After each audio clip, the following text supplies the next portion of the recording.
always a pleasure to be here, and I always try as hard as I can to support this excellent platform that's so flexible, that's responsive, that's contemporary, that's in people's homes, in people's pockets, and in people's hands, wherever they happen to be.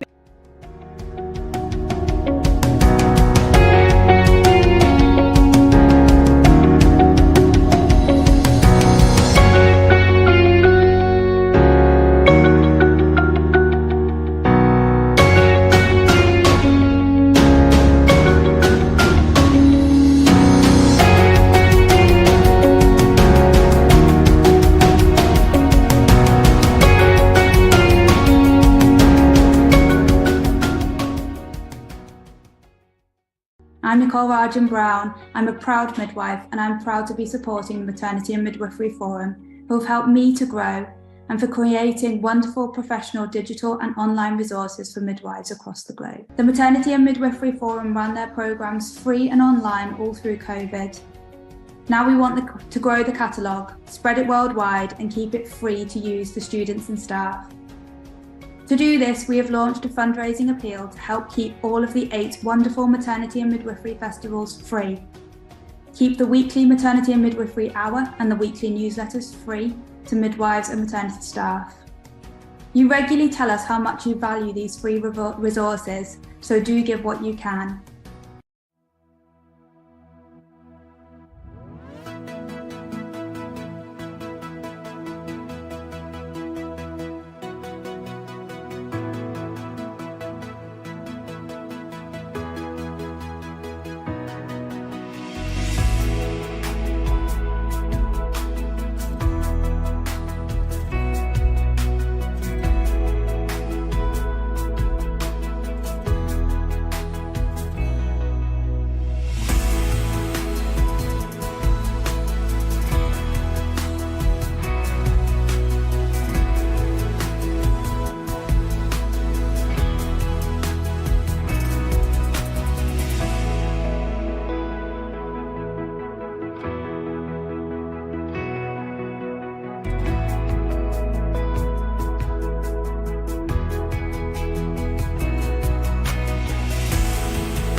Welcome to Matflix, video streaming from maternity experts.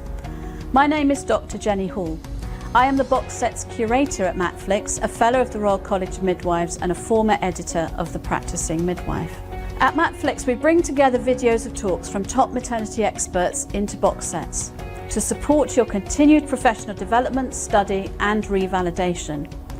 It is a perfect study accompaniment for midwives, maternity professionals, midwifery students and anyone thinking about a career in the maternity services. My job is bringing together the latest thinking area by area so you do not have to. Not only do you get the video of brilliant talks and relevant content in thematic box sets, you also get access to the audio version so you can listen on the commute or while you walk the dog. Plus links to the latest research in the relevant field, government policy documents, the presenter's PowerPoint and more besides. Sign up to Matflix now for the best video streaming from maternity experts.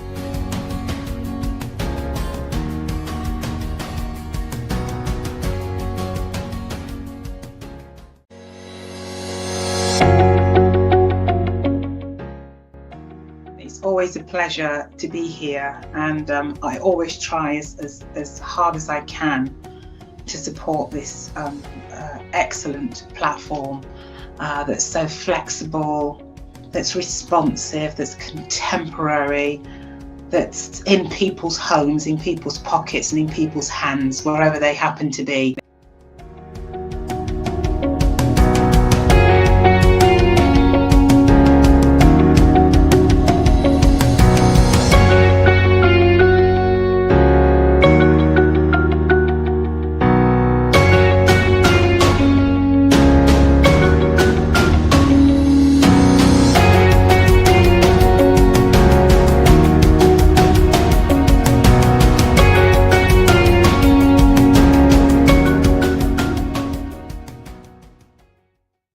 I'm Nicole Rajan Brown. I'm a proud midwife and I'm proud to be supporting the Maternity and Midwifery Forum, who have helped me to grow and for creating wonderful professional digital and online resources for midwives across the globe. The Maternity and Midwifery Forum ran their programmes free and online all through COVID. Now we want to grow the catalogue, spread it worldwide and keep it free to use for students and staff. To do this, we have launched a fundraising appeal to help keep all of the 8 wonderful maternity and midwifery festivals free. Keep the weekly Maternity and Midwifery Hour and the weekly newsletters free to midwives.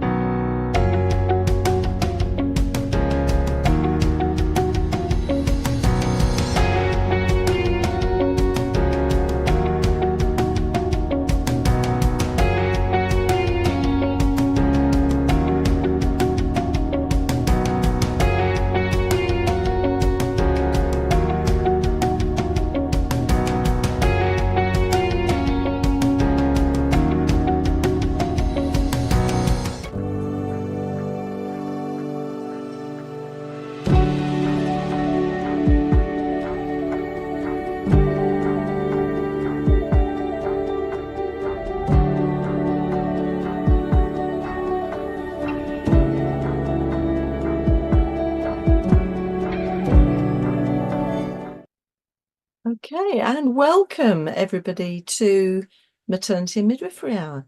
And it's a series, I should say, 15, session 4. And my name's Sue MacDonald and I'm the curator for the Maternity and Midwifery Festivals and the Maternity and Midwifery Hour. And it's my pleasure to be chairing this session this evening. And I'm joined by 2 lovely speakers. As always, I have 2 lovely speakers, and one is Marto Kronaki. Have I pronounced that correctly, Marto? You can say Marto or Marto. whatever you want. It's the Greek. I'm trying to get hold of the Greek. Fabulous. And Angelina Ankamar. Is that correct? Perfect. Angelina's nice and easy. Now, because what we always do to our speakers is ask them if they can share a nice moment of the week with us to just get us all warmed up. So I'll ask Angelina if she's got a nice moment to share with us this evening. Yeah. Hello, everybody. Thank you for having me. My nice little moment that I just thought about is that We've had two lovely new additions to the family. My niece and my nephew both had babies this year. And the first one was a little girl that was born on my birthday, actually, Mila. So we share a birthday together. And she's currently 10 months old, and we were waiting for the milestones, but she's decided she's not gonna crawl. So I think she's gonna walk. So what she's Oh, trying to do is a stand and then also repeat everything you say. So yesterday, my son went to visit, and then one of the things she said was, "Oh, oh," and we all got very excited. so I wonder, Okay. just like walking straight away, she'll Yeah, just get into long sentences yeah. straight away too. She's not gonna crawl. She's gonna walk, and she's gonna talk. That's what she's decided to do. So we're very excited. That's a lovely moment. Uh-oh. Oh, That's oh. so like a little one, isn't it? Fantastic. How about Merto? Have you got a nice moment to share? I'm trying to think of what my growing up kids are doing, because my personal life is in a bit of a mess. I don't know. So my youngest one, who's 14, this is the great news of the week. He's agreed to study for the first certificate in English, the Cambridge one. Oh, He's very good at it, but he refused to read or study. So, but he's getting there. oh, And fab. I've solved some problems with my second daughter, who's had a bit of depression. We talk her out of it. And the eldest one has almost graduated from university, which is great news for her. Gosh, So I'm trying to sort things out. gosh. Because Well, that's a yeah. real sort of study, an academic achievement week. That's lovely. In a way, Fantastic. I don't have grandkids, but children have grown and they have their different problems now, 15, Oh, 20, 24. So I'm so used to being a mother with babies. It's a bit yeah. strange. Oh, it's lovely. That's fantastic. Thank you so much for sharing your moments of the week. That's fantastic. Now we're going to come back to our speakers in just a moment, but I'm just going to have a few little things that I need to say. And firstly, the Maternity and Midwifery Hour. Now, some of you are new tonight, and if you are, welcome. I hope you're going to enjoy this evening, and I hope you're with us again and again and again. And those of you who are with us, have been with us for a while, you know this story a little bit, I think, anyway. We started the Maternity and Midwifery Hour right at the beginning of the first lockdown for COVID-19 in 2020. That was March 2020, nearly 5 years ago. I can't believe it's that long in some ways. Yet it seems quite a short time away in other ways. Because we really wanted to make sure, because we couldn't meet, I mean, people were very busy clinically providing care, but not able to go to study days or conferences or festivals or any of that sort of thing. And there was a real thirst, I think, for people to know a little bit more, quite a little bit more about COVID, but also about that connection. It kind of reminds me, as a UK midwife for the 1930s, and one of the reasons for refresher courses was to make sure people kept up to date, but also had that connection with other practitioners. It was a little bit like that.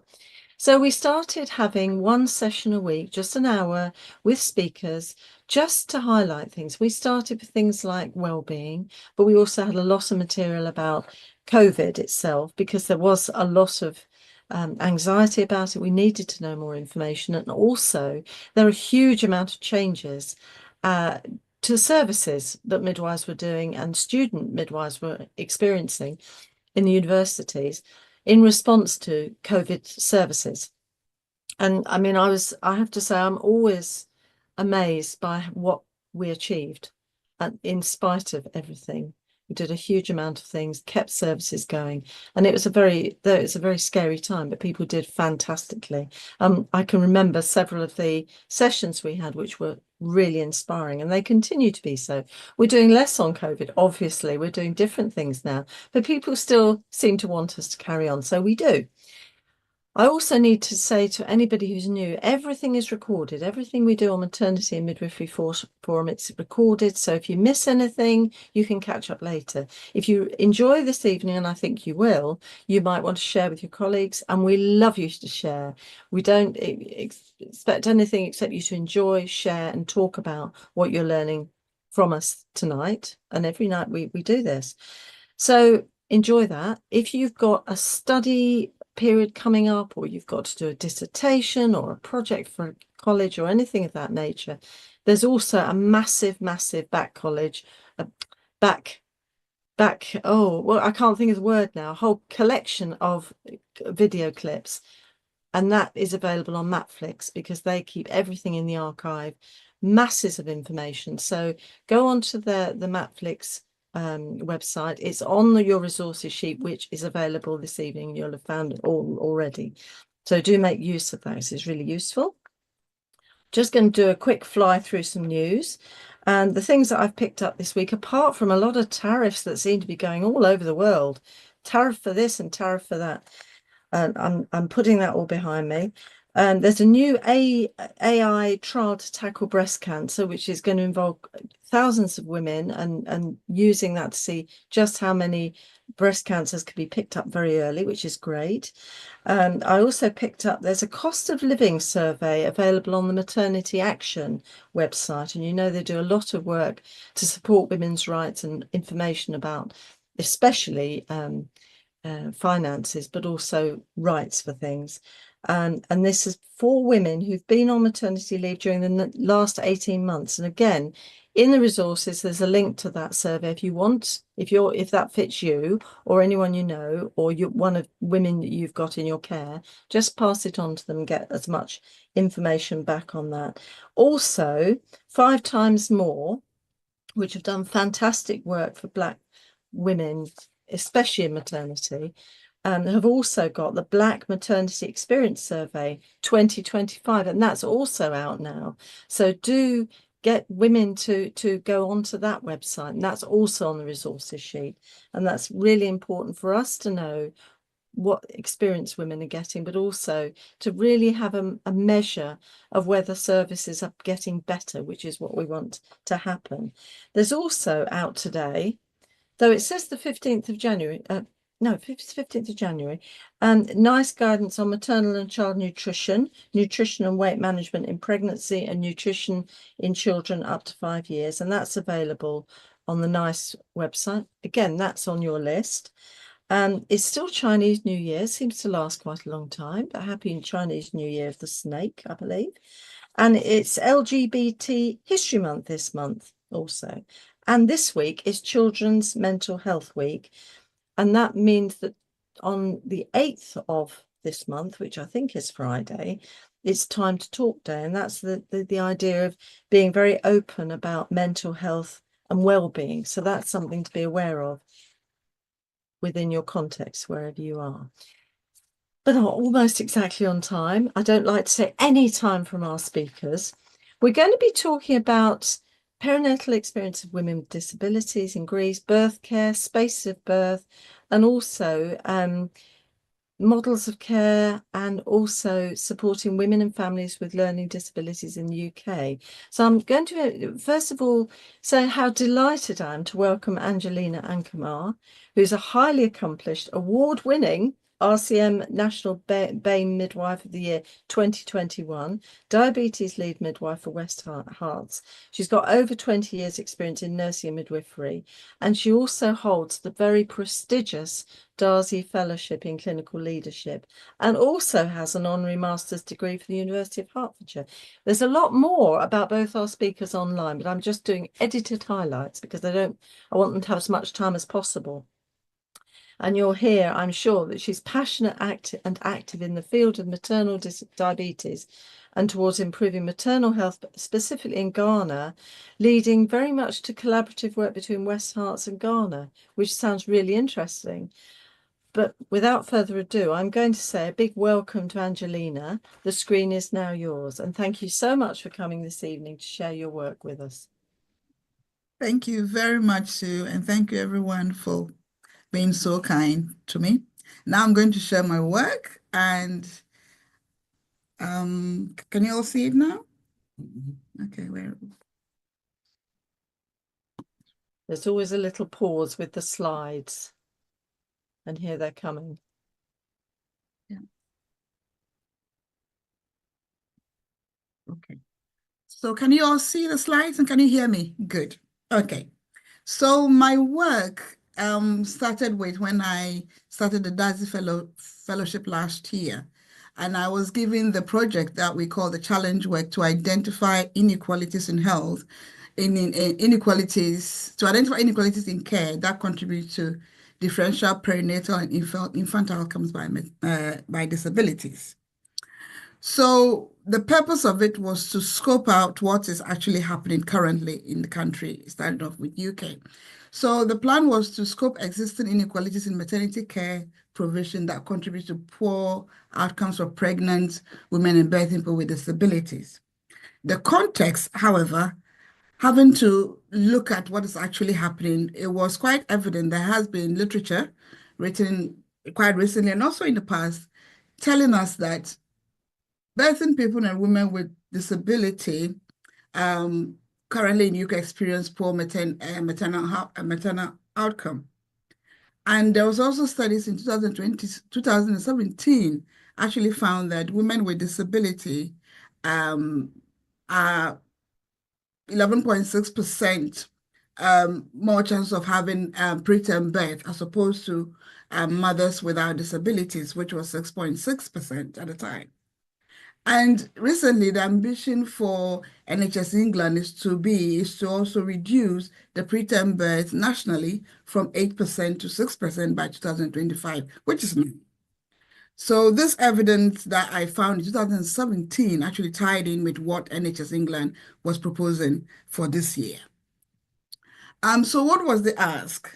Globally, I began to look at what the picture looks like. And globally, I found that from 0.5% to 5% of the population actually live with some level of disability.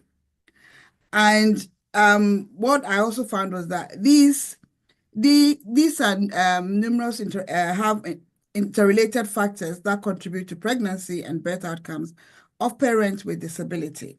For example, when I looked at the issues that affect these mothers during pregnancy and childbirth, there were quite numerous examples about societal factors, parental skills, and also the system itself that we don't have readily available appropriate support for these mothers to transition them from pregnancy into birth.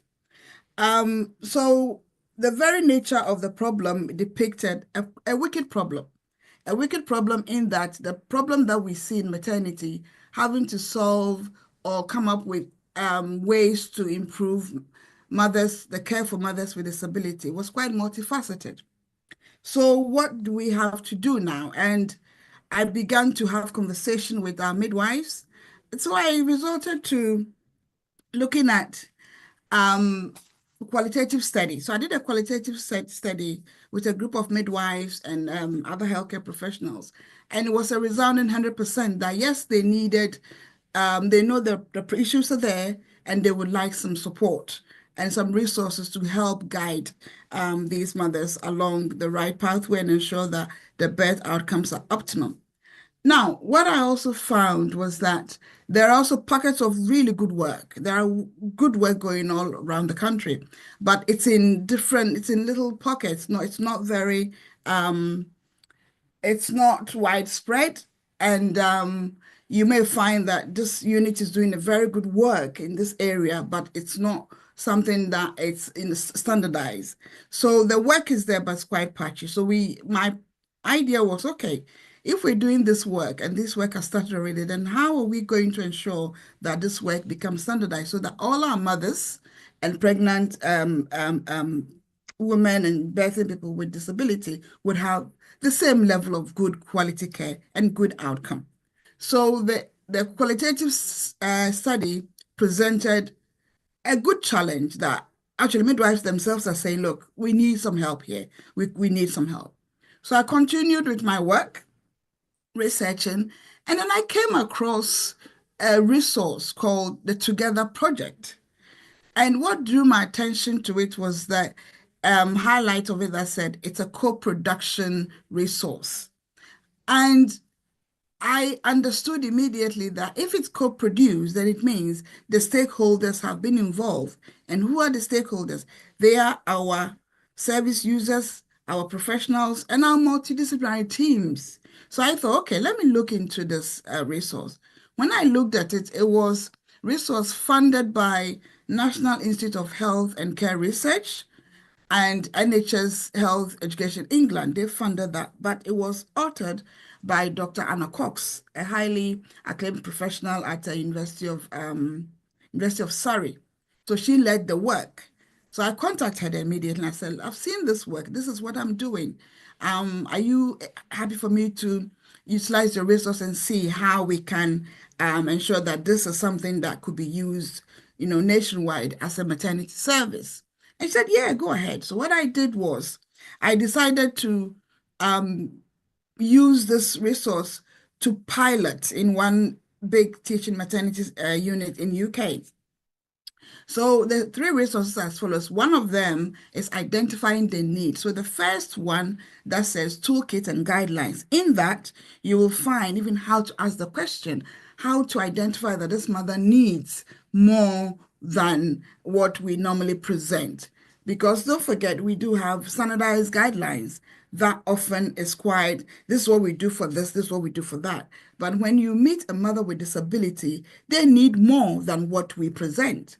And the care has to be very much individualized. I know we say this and we talk about individualized and personalized care, but if you meet a parent with disability, that care has to go even further because you need to identify what is their need. And so that you could provide that reasonable adjustment for that parent to be able to go from seamless pregnancy, transition into birth, and then transition into motherhood. So the first one gave clues and ideas to the midwives about how to identify the need. Then the next one is preparing for parenthood. So once you've identified the need, which is the Together Project toolkit and guidelines, you are then able to give the mother the maternity passport. In the passport, this can actually be substitute for their maternity notes, or they can go together with the maternity note. What I liked about that the most is that it's something that could be used universal. So if any mother has additional needs, doesn't necessarily have to be disability, they can have that. So this is something that is quite user-friendly and it could be used. So what you have is that in the passport, mom's details, their background, what the disability is, what their needs are. And they take this with them to all the maternity appointments. You all know that when you're pregnant, there are a series of appointments. And of course, if this is standardized, anyone that sees a mother with this passport will know, I need to look further than what I'm looking at or the questions I'm asking. And then hopefully, whatever the mom's needs are, we can identify it and provide the care. And in the passport, again, there are stages where it gives the opportunity to discuss with the mother about childbirth, even what to bring into maternity, how they want to feed the baby, how to bath the baby. And there are pages in there where you can demonstrate, you can show, mom would also participate. And then it's like assessing, I won't call it competency, but assessing how confident they are in the process of ensuring that the newborn baby is cared for. And again, in there is also another way of us remembering even what to say, and then how to bring them into the clinic. Because don't forget, we do have times and standardized times that we need to finish this by this time. But when you have a mother with an additional need, you have to really give this mom the time. So some of my thinking around the time was, do we then have to have a separate clinic where we can bring them and then make time for them?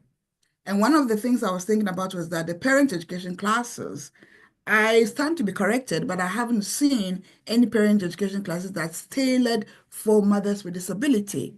So one of the things I was thinking about was that, how can we do this? So if you have a mother with disability, we can bring, organize their parent education in such a way that we will have that dedicated time to take them through the processes so that they don't feel rushed, and they also have the opportunity to ask any questions.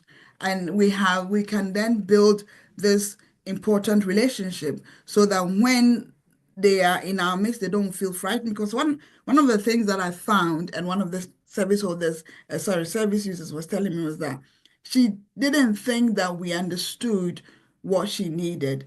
And she felt also that we're always busy, so they didn't want to feel like they are burdensome. So they were not asking for the things that they needed. This is a very high functioning lady, but required some reasonable adjustments. So even the time we take, as I said, the environment, when do we bring them in? Our own attitude, our unconscious bias. Sometimes you may not know it yourself, but it's something that, because the person is got some level of disability, either you assessing them becomes a bit, either you talk above what in a language where they don't understand, or you even try and also speak in a way that sometimes can be a bit condescending. So even our own attitude, how we speak to these moms, all help in ensuring that they have good outcome in their pregnancy journey, and also asking for help. So one of the things I also thought about was that currently, during my nursing training, I remember we did placement with this learning disability, but in midwifery we don't. So one of the things that I was thinking about is that my experience in dealing with or meeting moms or anyone with disability came from my nursing days. Midwifery students do not have that opportunity. So what I was thinking was that, could that be something that the education of midwifery can include? Extinct in learning disability environment, or they have a lot of centers where they could even go and engage with these moms or these young adults. We do have a lot of centers, so we have to begin to have the open conversation to ensure that the services that we are designing, they are designed in the service, not designed out of the service. Because what I find is that we do a lot of good work, but it's in isolation. And we need to really bring it all together and ensure that the jigsaw puzzle is actually meeting at the point where the moms and the parents are the center of what we provide. So the resources give us identifying the need, preparing them for parenthood, and also supporting them from the birth beyond, looking at postnatal. So another interesting aspect I also found was that even when we get the pregnancy and the birth right, when they get into communities, when everything falls apart, because there isn't often how do I put this without getting in trouble? There isn't adequate support for them. There may be support, but is it adequate? Is it meeting the need? Did we do pre-assessment before they even went home? So I know the health visitors are doing their best, community midwives are there supporting, but what I was actually thinking more of was involving having some level of, we call something service level agreement with our community learning disability teams, where they can support us in caring for these moms. Some of the needs they have is not necessarily midwifery or professional need, it's social need. So things like that, we could look into ensuring that if we can have services like that, voluntary organizations are there, we can tap into that. So there are a lot of resources around us. But what I found was that we are not working cohesively, so it's very fragmented. And we need to look at how we can bring it all together and have some kind of co-production way of looking after these ones, so that it becomes a team or a network of people with different specialties coming in to look after these moms, and that is quite essential.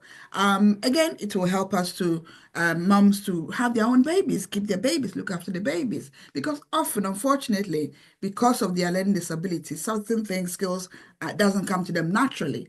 And unfortunately, certain situations, the babies have been taken away from them. No fault of theirs, but because of the circumstances. So my thinking was, if we try and harness all these, pockets of skills in the communities, professionals, and not necessarily professionals, as I said, we can all come together and ensure that we provide these moms with the tools and the necessary kits that they need to look after their children. So I piloted these resources at the hospital I'm talking about, and then including the the mothers themselves. So some of the service users had the opportunity to take the passport away and to look through it with their partners. And the feedback was so encouraging. One of them was talking about loving the passport and the toolkit, and even the husband also looked at it and they all thought it would be useful because they felt they keep saying the same thing over and over again.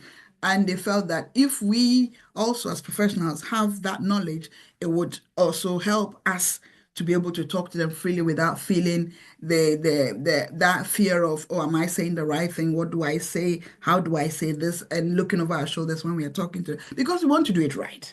And that is where, so the feedback from the service users was very encouraging, telling us that, look, we need this toolkit. And the beauty of that is this toolkit can actually be, now that most of the maternity units are going digital, it could be digitalized. I spoke to Dr. Cox. She said, yeah, it could be digitalized. So any maternity unit that has gone paper-free, let's say, they can actually digitalize this document and it could be used very well. Now, I have this picture that was sent to me by one of our service users, a lady that I work with closely. And she's a very she calls herself high function lady with autism, some level of autism. And so she was in hospital for a longer period because she developed gestational diabetes, and I think also had some complication with the pregnancy. So when she sent me this, I looked at it initially, I thought, oh. So I called my daughter, I said, Lois, come and have a look at this. I didn't say who said, I said, what do you think this is? And she looked at it. She was 20, last year, she was 21 last year. So she said to me, oh, Mom, she says, she's telling you that we are looking after her clinically. She said, you see all these monitors you tell me about? She's got them. And she said, and she's got something on the finger. And I said, told her what it is, but nobody's looking at her. So nobody's talking to her. She's getting the care, but she doesn't feel like she's part of what we're doing. And so that really, struck a chord with me. And I've been taking it everywhere I have a presentation. So I often ask my audience to take a minute or two, just to look at the picture and just reflect for a minute, in terms of time, just a minute to see what you see here and what are your thoughts on this picture. So I'll pause here for just about 30 seconds for you to have a little look and think about, what you think this is.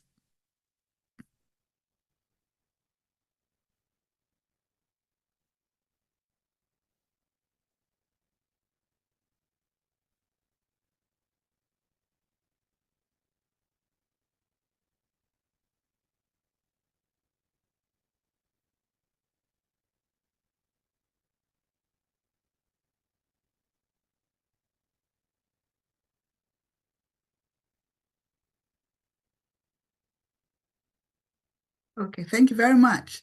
So after the piloting, I then did another qualitative survey for evaluation where 85% of the midwives really liked the resources.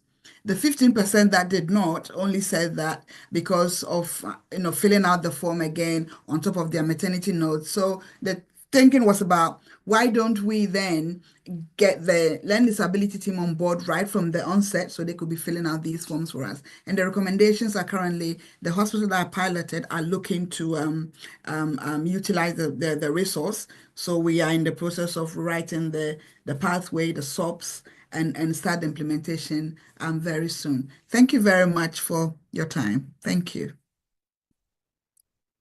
Wonderful. Thank you so much, Angelina.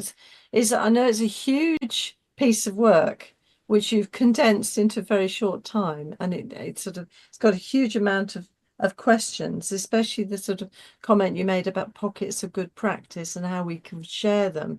And I think you've illustrated just how to get these shared and get people to think about them. So thank you for that. I'm going to just, for those of you watching, if you've got questions for Angelina, put them into the chat box, because we've got that little bit of time at the end of the hour to be answering questions. You can put Angelina on the spot, which is fantastic. Before that, there we go. I'm really delighted to introduce Dr. Marteau, And I've had pronunciations or Myrtle. It's meant to be like myrtle, I think, in Greek. Kronaki. She studied architecture in Thessaloniki. All these are difficult for me. Athens and London. And she's worked in public and private commissions and European research projects, received prizes and commendations in design competitions, and taken part in architectural exhibitions.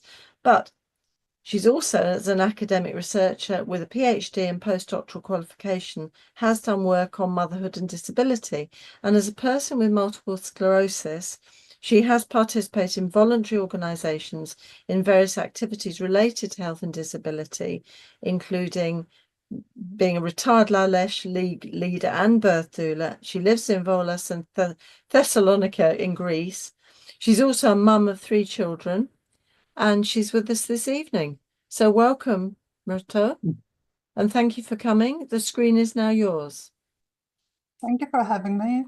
It's very good to have this kind of audience outside the borders of Greece, who are not very much interested in researching maternity matters. So I'll start to share my screen. We're hoping all the IT is going to be fast this evening. Oh, wow. Nope. It will be.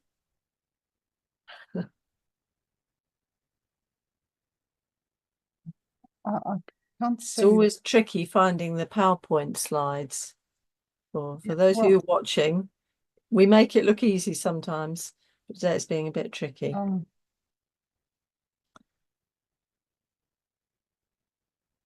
It's not this one though, is it? No.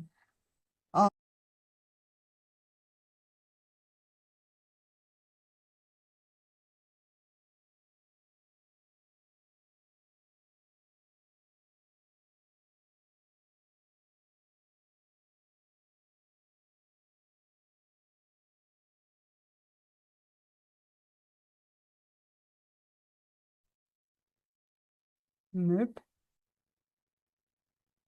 I'm sure that there could be a problem. Where is the?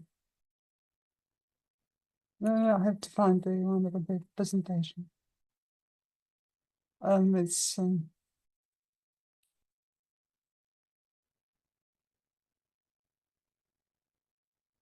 yeah. Well, I don't claim that I'm a technical expert in Zoom and online presentations. So yes, here it is. I hope it would work out this time.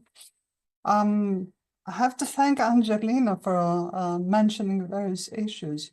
The most important being, I think, that people are looking at disabled women, whether they have learning disabilities or physical disabilities, and they're using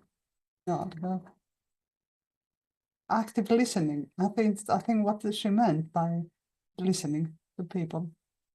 So yes, that's the title. This is me a long time ago. I've grown older since then because my daughters were 4 and 8 at the time. These are my qualifications. See, I've been trying it, although I have this mother of disability, to live an active life as much as possible, with many problems, of course. So this presentation, which I will try to keep brief, is in 3 parts. I will present some definitions of disability and talk mainly about birth and motherhood, and present some research on disabled women in Greece and their birth experiences. And as an architect, I have some suggestions to make, which might be obvious to people who work in maternity, but might not be also obvious. How to improve birth spaces and birth care. Oops. Next one. Oh yeah, there it is. Yeah, so there's some different definitions of disability, but mainly it's a part of being human, having a temporary or permanent impairment that impacts most people anywhere in the world, like over 1 billion of people globally. which is increasing due to the aging of the population and the rising of young non-communicable diseases, mainly chronic diseases and neurological diseases or problems. There's various kinds of impairments, which are physical problems that are related to movement, mobility, vision, hearing, and mental disabilities or learning disabilities, as they're called in the so-called developed world. Thinking, learning, mental health issues, remembering, communicating, which affects one's social relationships.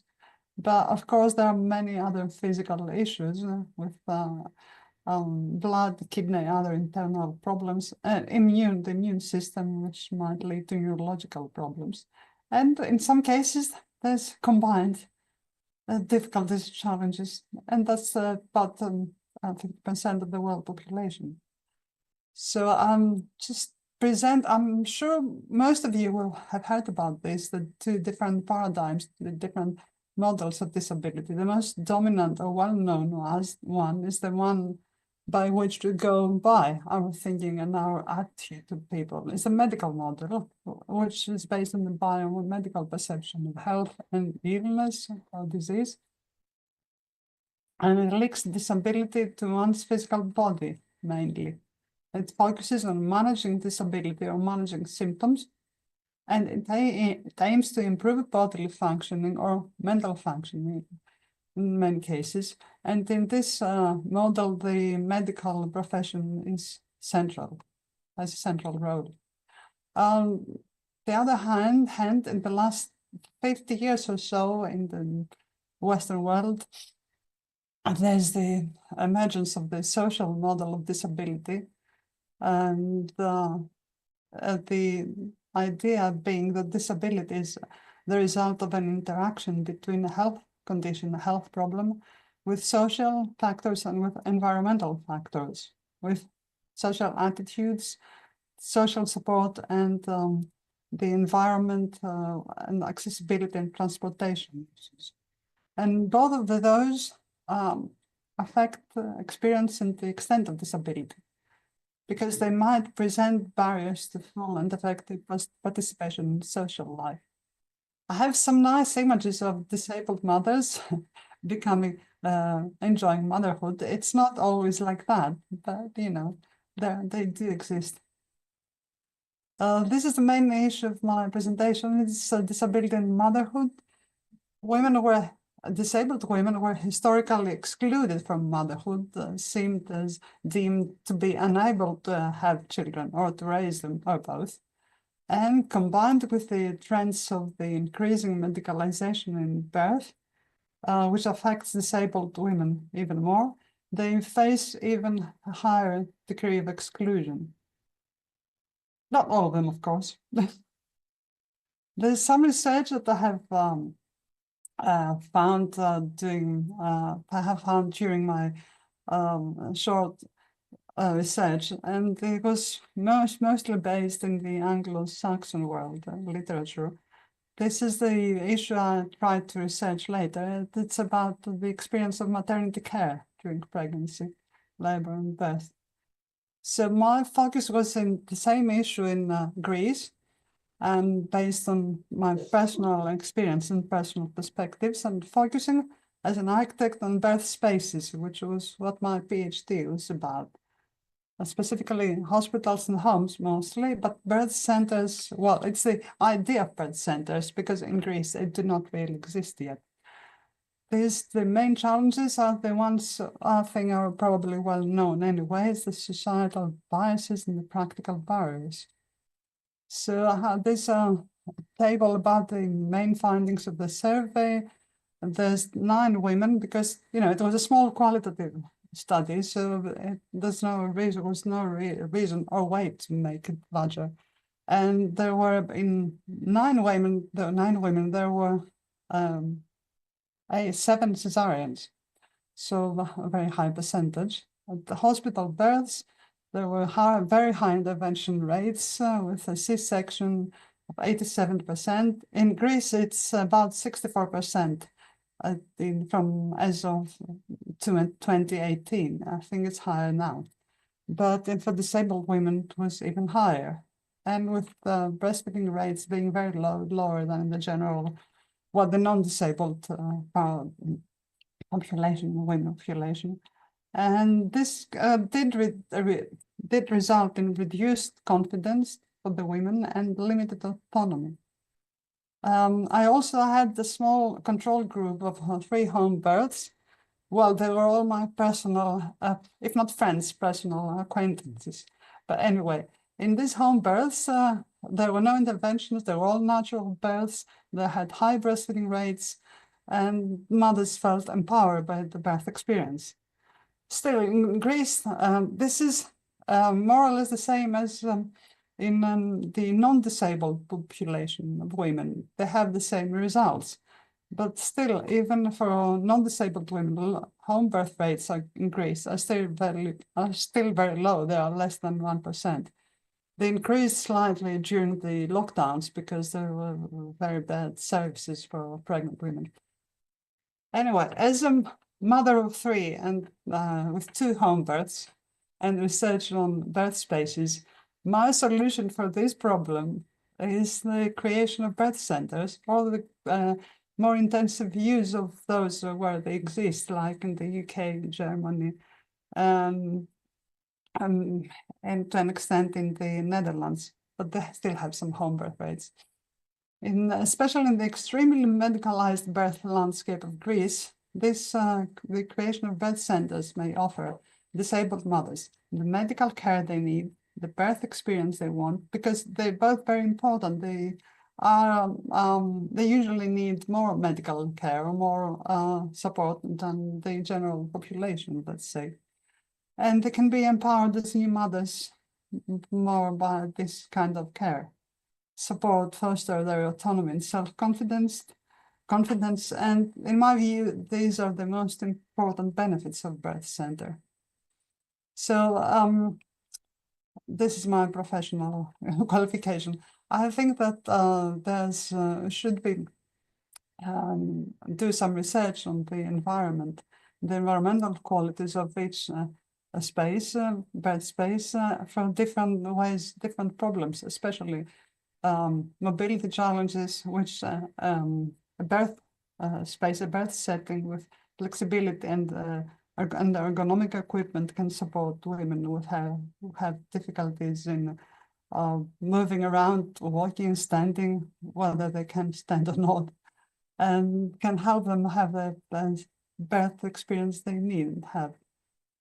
For other, like the hearing challenges, there's no, these women usually do not have mobility issues, so they can use the environment the way they need to be, but still there need to be some extra attention, some extra considerations about them, like pay attention to visual cues and have tactile feedback, and perhaps more than other people, hard of hearing women or even deaf women can respond or need to have a pleasant acoustical environment with nature sounds or even classical music, because as I've been told by a deaf mother or semi-deaf mother, they can respond to vibrations, so it can create a soothing atmosphere. These are guidelines from a UK paper I found a couple of years ago. One for a mother with vision challenges. They can benefit from orientation tours, visiting the hospital that will give birth or the birth center. They need to have opportunities to touch the instruments, to touch the equipment, and also that would be beneficial if they can listen to fetal heartbeats not with an ICG, but the stethoscope, something that's more tactile and more physical, and not so much based on visual cues. For example, the snoozer rooms, which, as far as I know, do exist in several parts of the world. Occasionally, I have heard of one being created in Greece.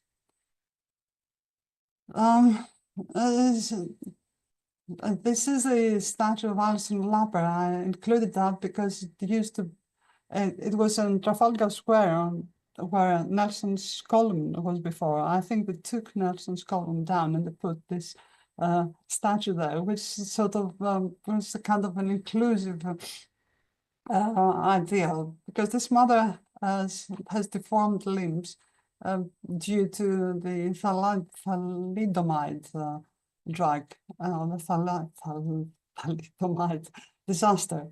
But she managed to have become an artist and have a child, and like, you know, kind of heroine, let's say, ideal.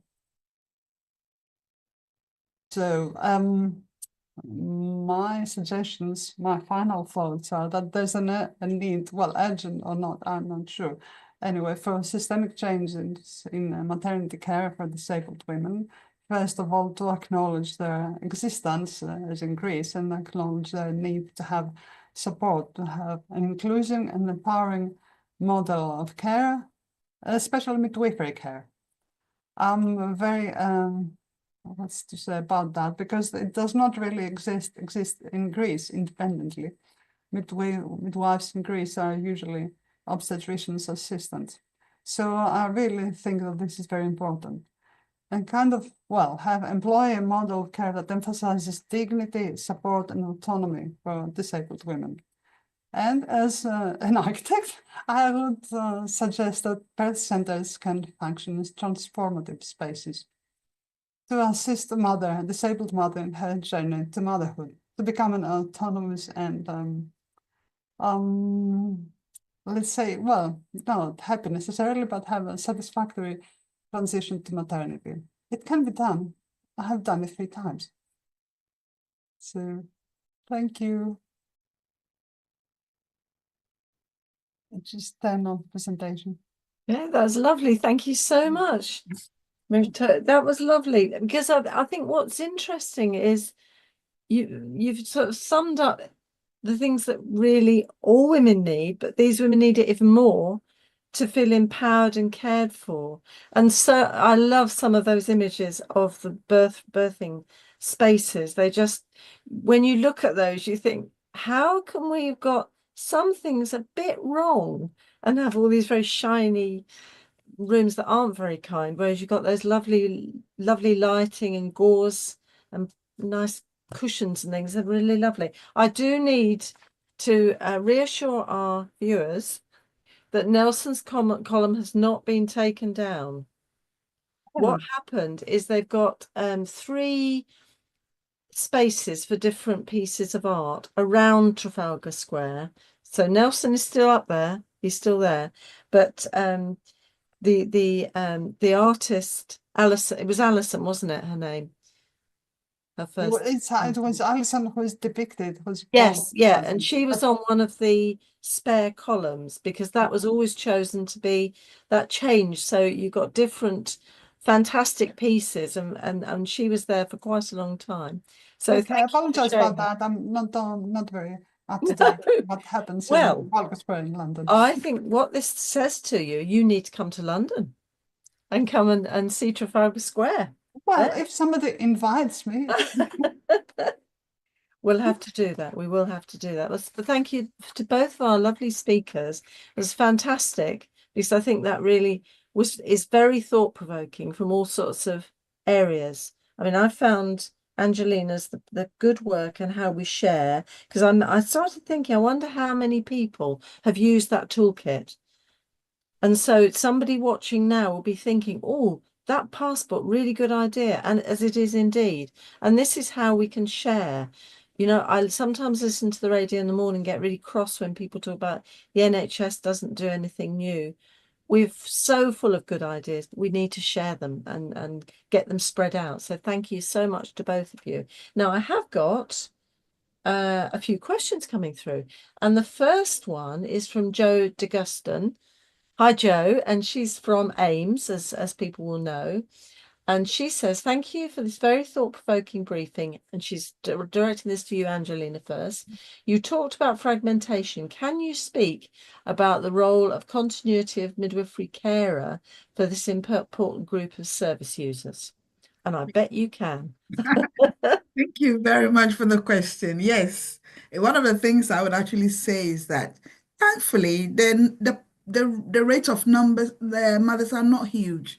So this is an area where, in fact, when I heard about continuity of care in maternity, before I even went did DASI, I was diabetes specialist midwife, and I was in antenatal clinic. So I saw a lot of, most of all of our mothers, and that was something that I thought, why don't we have midwives for just these mothers? Because there are not many of them. Because as you know, we went large, and of course we couldn't provide the care because of the resources. We all know that. I'm not going to go into that. So we couldn't really fulfill that mandate or that model of care. But I think that if we revisit this again and we focus in on mothers with additional needs, I think that is where we will see the impact. Because there's not a lot of them, as I said, but when things don't go right for them, the impact is huge. And I think we'll do ourselves a lot of good if we direct this continuity of care module to our moms with additional needs. Not, I wouldn't even say disability, but additional needs. They are not, It we could be can any do additional that. needs, really, couldn't Any it? additional needs. And Yeah. I believe we can do that. We'll use our resources very wisely, then we'll see the impact. We'll see the impact. Fabulous. Thank you for that. It's good. Okay. And we've got Jo has responded to say wonderful. Oh no, she's now saying wonderful Myrto. It's so important for women with lived experience to get involved in maternity service improvement. Thank you for briefing us on your work. So she's not addressing a question, but just saying that's a big thank you. And then Loredana, hi Loredana. Is there any research on midwives' attitude on providing care for disabled women? And I don't know whether, I mean, Myrto, did you have a look at that when you were? Might have some bibliographical sources. Not much personal experience as I'm an architect. Yeah. There's been some research and publications. I can collect some of those I have and send it to you. This is a cue for me to say that Myrto has provided a whole lot of references on that reference list as well. So you might well find something there that would be useful. Angelina, because you were looking specifically at learning disabilities. Yes, on that, Dr. Anna Cox has written Supporting Mothers with Disability. Again, it's one of the work that I use. So I would send you all my references, and it's in there. And she did give a brief overview of midwives' attitude and my own qualitative survey that although I did in a small unit, it's quite something that I hear everywhere I go. Because I do have this conversation anytime I see midwives, we talk about it. And I do know that our knowledge and skills about interacting with these moms, assessing them properly, ensuring that the care pathway is adequate is very limited. And the midwives are saying, can we have some more training on this, please? So my plea is to the midwife educators and I don't know, the commissioners to see whether we could have some level of exposure when we are training them, because I think it's from there that we can see that even the idea, the knowledge, because some of these, especially those that did the 3-year program, that haven't done nursing, they've just done the 3-year program, so they don't have that exposure. So I could ask. No, I don't. Well, I don't know if there's educators online today. I mean, I certainly know that the program that I designed as a teacher for students did include things like learning disabilities and disability awareness. And I know that people didn't necessarily feel it was appropriate. Students would say, well, why are we learning about this? We're normal women and normal babies. But you kind of know that, and I think you put a figure, 1 billion, I think, have disabilities. I think that was Myrto, wasn't it? Which is quite astounding, and that could be any disability. And I know you made me think, Angelina, when you were talking, I was thinking, I can remember as a student nurse long time ago, and we did all the things about being blindfolded, Yes. see what it Yes, was like to be yes, blind, and yes, then having yes, earphones so you yes. couldn't We hear. did that. We did that. And things like being in a wheelchair and In a realizing wheelchair. Yeah. you can't go up steps in a wheelchair. And I think actually, as individuals, all of us ought to think about, because there are a lot of people who've got different disabilities. We don't know the half of it. And how people cope with it. And it's only when you get a little bit, maybe you break an arm or break a foot and you realize actually our whole culture is not designed for people who have any problems. And we ought to be thinking widely, especially as our poor old population is getting a bit older as well. Yeah. Yeah. Because the society designed them out. Yeah. So when you look at the way we structured, they were really designed out. So now if you have a good unit and they know that this mother is coming that needs additional need, and this is where they take it upon themselves to go the extra mile. There's a whole lot of things they have to put together before they can receive that mother or care for that mother. But why is that?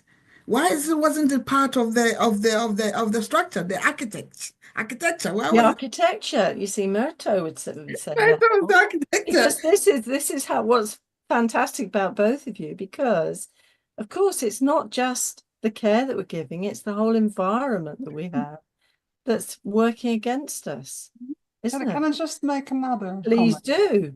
Yeah, This is your time to come in now. It's the idea of normality. I feel pretty normal, you know. It's just that I can't use my legs very well, which is not my fault. No. But also the other issue is whether you have a physical or a learning disability. This usually does not affect pregnancy.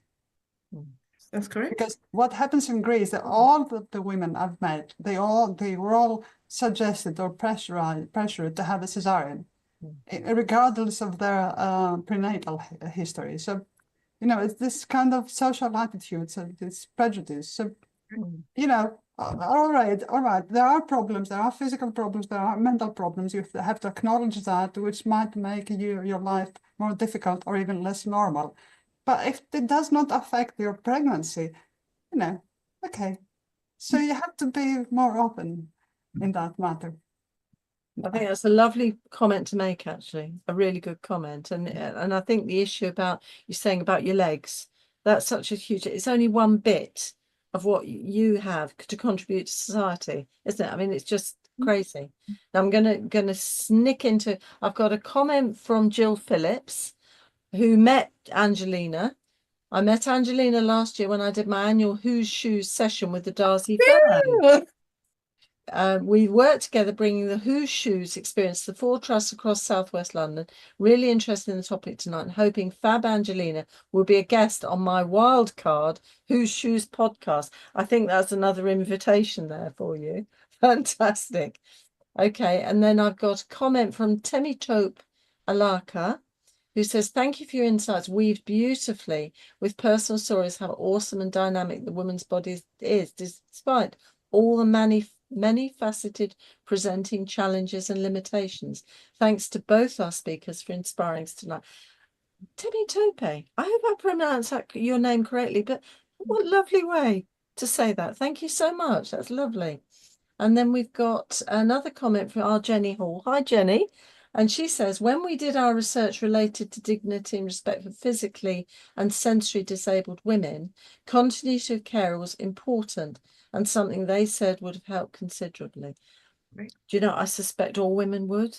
Don't we all want continuity when you're poorly? You want continuity when you're in labour, you want continuity. That is so important. We all want it. Let's have it. I think there might be another question coming through. And I've got, I think, Myrto, you've done a lovely push for birth centres. Beautiful. I think that was really so lovely, because that really is, I think most of us would like to see more. And we talked a little bit about alongside birth centres, I think, because I know I've got on my desk this report from Mary Renfrew, which was talking about alongside versus freestanding, and it seems to be a more alongside. So you have the links with a maternity unit, but you have that culture and support for women at that time they need that. And then we've got, I don't think there's any more. Oh no, I've got Claire Bunyan. Hi, Claire Bunyan. And she's making a comment and she's saying, I'm an educator and definitely will be recommending our students visit learning disability centres as part of their elective opportunities. I also think we need to encourage the conversations with all service users for what they want their experience to be and how we can help to facilitate it. That's lovely. Thank you, Claire, for joining us. I wondered how many teachers were out there, so it's lovely to hear from you. And Joe D'Augustin again says, how lovely to listen to into this conversation. This is such a great learning medium. Thank you to the whole MFF team and thank you to our wonderful two speakers. Now, I always say this is the fastest hour in the week and it really has gone just like that. And I would say to our audience, thank you so much for joining us. You might want to replay some of this and you might certainly want to share it with colleagues, because I think it's worth thinking about some of these issues in your own unit and just having a thought, like have a look around, have a look at how accessible things are in terms of physical accessibility and mental physical abilities. You know, do people always understand what their services are and what they can do? And do we understand what they want from us? Because sometimes we don't. We just give them the package that we've got. And we could end up with nicer packages and certainly much more beautiful environments, which Myrto has shared with us. So thank you so much to both our lovely speakers for joining us this evening and just giving us a different thought about birth and pregnancy and abilities that we all have. And I'm going to also say thank you to Angelo, who's behind the scenes, making sure everything's working and everything's going to be recorded so you can play this again. It'll come out as a podcast on Friday morning, 6 o'clock in the morning, for those of you who'd like a 6 o'clock in the morning activity, and also on Tuesday in the newsletter. So do share with your colleagues, and I'm reiterating that. Also, thank you to Paul, who's been sending the questions through to me. Now, I ought to say, that's what I've been turning away. I haven't been turning away from you, but I've got two screens. I'm so lucky. So all the questions come through, so I can field them through. So thank you to Paul for feeding all those through. And next week, we're going to be looking at keeping student midwife spark alive. And we've got Dr. Juliet Raymond and Mira Waligora next week. So that's for next week. We've got the London Festival on the Tuesday next week. If you haven't booked, there's still time. You can do that. And come in person or watch online, whichever suits.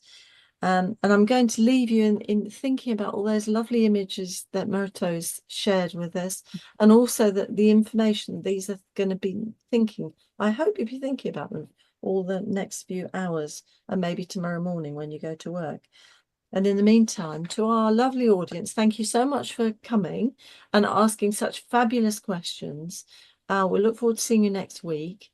And in the meantime, take care and we'll see you next week. Thank you. Bye-bye. Bye-bye. Bye-bye.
always a pleasure to be here, and I always try as hard as I can to support this excellent platform that's so flexible, that's responsive, that's contemporary, that's in people's homes, in people's pockets, and in people's hands, wherever they happen to be.